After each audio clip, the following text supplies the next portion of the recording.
Carolina. We're probably too far south. I feel like the only time we see them is when we talk about on them on TV. the news. And we always miss That's the only time I've seen them. Yeah. I would like to see them in person for sure. It's beautiful. But yeah, occasionally, I should say, they come into the Great Lakes area, but not usually this far south. You look at the skies over Yadkinville and you'll see a little bit of sunshine peeking through there. You know what? We have something in the skies later on this week. It's a full moon and it's the end of September, Friday, September 29th. It's the September supermoon, which is the fourth successive supermoon of 2023. It's also the final supermoon of the year, so it's going to look like it's really large. It'll appear like it's a whole lot closer. The harvest moon comes up at 7:26 Friday evening. Now, we are transitioning into October, and it looks like right now NOAA is expecting it to be warmer than normal across the eastern half of the nation, potentially wetter than normal too. Now, over the next couple of weeks, as we edge into October, wet conditions expected in the middle of the nation and perhaps along the eastern part of North and South Carolina. Temperatures are expected to warm up some. We have been below normal so far this week, and we've got high temperatures that are only in the upper 60s again tomorrow, low 70s on Thursday. Then we're warming up into the mid to upper 70s by the weekend.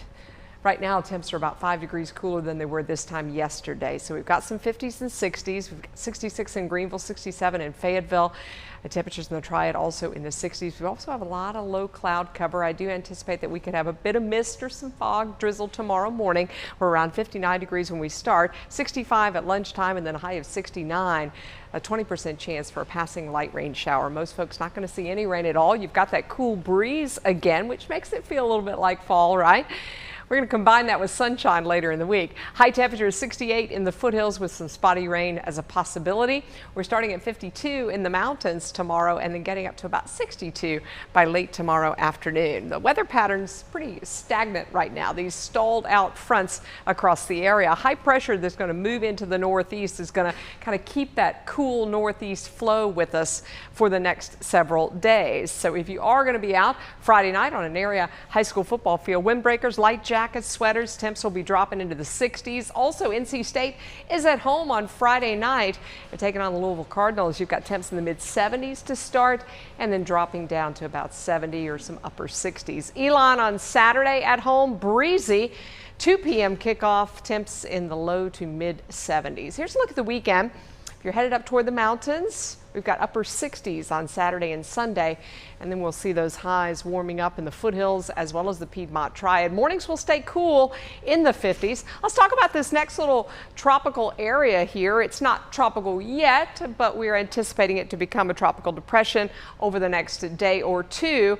And the next name on the list is the R name. We're already to that third column here, and we have had a number of storms already this season.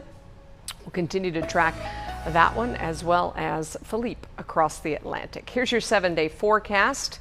We have warmed up the weekend just a bit from yesterday. You probably noticed that. Into the upper 70s by Monday, close to 80 on Tuesday. This is the first official week of fall, and appropriately, it's been cool.